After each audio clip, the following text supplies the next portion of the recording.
పెట్టే విధంగా ప్రతి ఒక్కరిని ఎదురు తిరిగితే ఏంటని ప్రశ్నిస్తే వారిని కేసులు బనాయించి ఇబ్బంది పెట్టే పరిస్థితుల్లో ఈ ముఖ్యమంత్రి ఉంటే నేను ఇలాంటి ప్రభుత్వం ఉంటుందని నేను ఊహించలేదు. ఆయన స్వయంగా ప్రమాణ స్వీకారానికి నన్ను ఆహ్వానించినప్పుడు వారికి ఒకటే తెలియజేశాను, మీరు చాలా సమర్థవంతంగా పరిపాలించండి, ప్రజలకి మేలైన ప్రభుత్వం ఇవ్వండి, మేము ఒక పార్టీగా ప్రజల పక్షాన్ని వహించి సద్విమర్శే చేస్తాం అని అంటే చెప్పి ఆయనకి నా శుభాకాంక్షలు తెలియజేశాను. కానీ దురదృష్టవశాత్తు ఈ వ్యక్తికి కక్ష సాధింపు వ్యక్తి, ఎవరు ఒక మాట అనకూడదు, ప్రజాస్వామ్యం అనే ఒక పదానికి విలువ తెలియదు, ఏదైనా మాట్లాడితే దాడులు చేయించడం, చాలా నీచంగా తిట్టించడం, ఇన్ని దశాబ్దాల ఆంధ్రప్రదేశ్ రాజకీయ చరిత్రలో ఏ ఒక్క నాయకులు కూడా వైఎస్ రాజశేఖర రెడ్డి గారితో కలిపి కూడా ఏ ఒక్కరు కూడా ఇంటిలో బయటికి రాని ఆడపడుచుల్ని తల్లుల్ని ఒక్క మాట లేదు. ఎవరు కూడా నాయకుల్ని తిట్టారు, విమర్శలు చేశారు, దిగజారుడిగా మాట్లాడి ఉండొచ్చేమో కానీ ఇంటిలో బయటికి రాని ఆడపడుచుల్ని, ఇంటి పట్టునే ఉండి బయటికి రాని తల్లుల్ని చాలా నీచంగా విమర్శించే ఈ సంస్కృతి జగన్ నాయకత్వంలో ఈ వైసీపీ ప్రారంభించింది. ఎంతమంది కన్నీళ్లు పెట్టుకున్నారు, ఎంతమంది స్త్రీలు బాధపడ్డారు. ఒకటే అనిపిస్తుంది, ఈ వ్యక్తికి అడగాలనిపించినప్పుడు ఇంట్లో ఉన్న తల్లికి చెల్లికే విలువ ఇవ్వలేవాడు మన ఇంట్లో ఉన్న ఆడపడుచులకి ఏం గౌరవం ఇస్తాడు? ఇంట్లో తల్లికి చెల్లికి విలువ ఇవ్వలేవాడు 30,000 మంది ఆడపిల్లలు అదృశ్యం అయిపోతే ఏం పట్టించుకుంటాడు?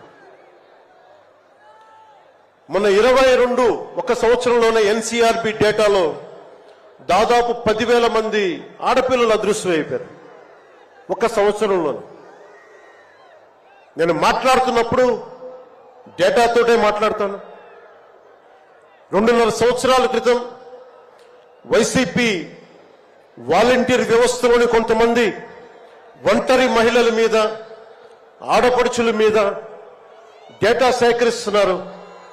దీని మీద మీరు మాట్లాడండి అని చెప్పి చాలా మంది పెద్ద స్థాయి వ్యక్తులు నాతో మాట్లాడినప్పుడు దాదాపు ఇన్ని వేల మంది, 30,000 మంది పైచులకు ఆడవాళ్ళు అదృశ్యం అయిపోయారు, మీరు మాట్లాడండి అని చెప్పినప్పుడు నేను నమ్మలేదు. కానీ డేటా తెప్పించుకొని చూస్తే నేను గలవెత్తినప్పుడు వైసీపీ వాలంటీర్ వ్యవస్థ మీద ఆ రోజున ప్రత్యేకించి చెప్పాను, యువతకి ఉద్యోగాలు వస్తే చాలా ఆనందించేవాడిని. కానీ కొద్దిమంది వాలంటీర్స్ చేసే ఈ విధానాల వల్ల ఒంటరి మహిళలు, ఒంటరి ఆడవాళ్లు, భర్త లేని వారు చాలా అన్యాయాలకు గురవుతూ ఉంటే అన్నింటికి తెగించి నేను ఎప్పుడు గొంతెత్తినా ఓట్లుని బేస్ చేసుకొని మాట్లాడను, మార్పుని బేస్ చేసుకొని మాట్లాడతాను, మార్పుని ఆధారం చేసుకొని మాట్లాడతాను. వారాహి యాత్రలో ఆ రోజు ప్రారంభిస్తే నా మీద విపరీతమైన దాడులు జరిగినాయి, విపరీతమైన విమర్శలు, కువిమర్శలు అన్నిటినీ భరించాం. చివరికి విశాఖపట్నంలో కూడా నేను ఎయిర్పోర్ట్ నుంచి మనకి పార్టీ కార్యక్రమాలకు వస్తూ ఉంటే పోలీసుల చేత నన్ను రానివ్వకుండా చేసి, ప్రజలు నమస్కారం చేస్తుంటే ప్రతి నమస్కారం చేయడానికి కూడా ఒక ఉన్నత స్థాయి అధికారి చాలా నీచంగా మాట్లాడి కూర్చోమని చెప్పే స్థాయికి వెళ్ళిపోయింది ప్రభుత్వం. పొరపాటు ఆయన పక్కనే స్టాండింగ్ ఇన్స్ట్రక్షన్స్ వస్తూ ఉన్నాయి అధికారికి.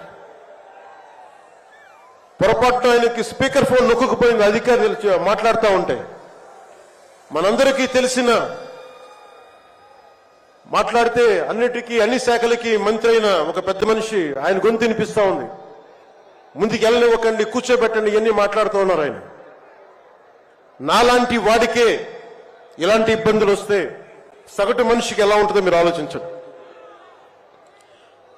సుదీర్ఘమైన అనుభవం ఉన్న శ్రీ చంద్రబాబు గారికే ఇలాంటి పరిస్థితులు వచ్చినప్పుడు సగటు మనిషికి ఎలా ఉంటుంది?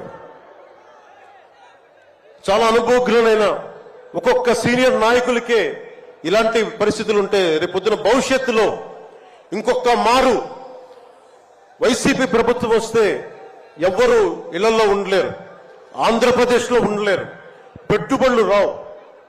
ఇవన్నీ మారాలి. నేను 2021లో ఇప్పటం సభలో వైసీపీ వ్యతిరేక ఓటు చీలనివ్వను. దానికి నాకేదో అద్భుతాలు జరుగుతాయని కాదు, కానీ నిజంగా యువత భవిష్యత్తును దృష్టిలో పెట్టుకొని, మహిళల భద్రతను దృష్టిలో పెట్టుకొని, మనకి వ్యాపారస్తుల పెట్టుబడులను దృష్టిలో పెట్టుకొని, సంక్షేమాన్ని దృష్టిలో పెట్టుకొని ఈ వైసీపీ ప్రభుత్వం మారాలి. వైసీపీ వ్యతిరేక ఓటు అన్ని కలిపి ఏకతాటిపై ఒక ప్లాట్ఫామ్ పైన రావాలని చెప్పి ఆ రోజు నేను కన్న కోరిక, నా ఆలోచన ఈ రోజున మన ఉత్తరాంధ్రలో యువగలంలో ఈ విధంగా కనిపిస్తున్నప్పుడు ఒకవైపు తెలుగుదేశం నాయకులు, ఇంకోవైపు జనసేన నాయకులు, దానికి మద్దతుగా మీరందరూ రావడం నాకు నిజంగా చాలా ఆనందం కలిగిస్తుంది. మనం ఈ రోజున ప్రారంభించిన యాత్ర, ఈ రోజున ప్రారంభిస్తున్న ఈ క్షణాలు ఆంధ్రప్రదేశ్ భవిష్యత్తుని నిర్దేశించే క్షణాలు. ఆంధ్రప్రదేశ్ భవిష్యత్తుని మనకి చాలా బలంగా నిర్దేశించే క్షణాలు. ఈ రోజున నేను భారతీయ జనతా పార్టీ, నరేంద్ర మోదీ గారి నాయకత్వంలోని భారతీయ జనతా పార్టీ అలయన్స్ లో ఉండి కూడా అందరూ అనుకుంటా ఉన్నారు, ఎలాగ మాట్లాడావు, మోసం చేశావు భారతీయ జనతా పార్టీ. చాలా మంది, కొంతమంది మాట్లాడుతూ ఉంటే వైసీపీ నాయకులు, వారందరికీ నేను సభాముఖంగా తెలియజేస్తున్నాను, ఆంధ్రప్రదేశ్ పరిస్థితులు ప్రత్యేకంగా నేను జాతీయ స్థాయి నాయకులకు వివరించాను. వారికి వివరించి నాకు వేరే దారి లేదు. నాకు రోడ్డు మీద తిరుగుదామంటే కేసులు పెడతా ఉన్నారు, ప్రజాస్వామ్యబద్ధంగా గళం విప్పుదామంటే కేసులు పెడతా ఉన్నారు, వ్యవస్థల్ని నిర్వీర్యం చేస్తా ఉన్నారు. ఒక చిన్నపాటి సినిమా టికెట్లకు కూడా కూర్చోబెట్టి మొత్తం చీఫ్ సెక్రటరీ దగ్గర నుంచి ఎంఆర్ఓల దాకా వాడి ప్రజా వ్యవస్థలను దుర్వినియోగం చేస్తా ఉన్నారు. నాలాంటి వాడికి సమస్యలు ఉన్నప్పుడు భవిష్యత్తులో ఆంధ్రప్రదేశ్ అంధకారానికి గురవుతుంది. దయచేసి మీరు ఈ గఠబంధన్ని, ఈ పొత్తుని మీరు మనస్ఫూర్తిగా మీ బ్లెస్సింగ్ కావాలి అని చెప్పి నేను అమిత్ షా గారికి తెలియజేశాను. నేను వారు ఎంతవరకు ఒప్పుకుంటారో నాకు తెలియదు, కానీ నా మొదటి ఆఖరి ప్రయత్నం కూడా ఆంధ్రప్రదేశ్ భవిష్యత్తు బాగుండాలి అంటే ఎక్కడి నుంచి మనుషులు రారు, మన భవిష్యత్తుని మనమే నిర్మించుకోవాలి, మనమే కొట్లాడాలి. అలాంటి ఆంధ్రప్రదేశ్ భవిష్యత్తుకి వైసీపీకి నాయకులు అందరం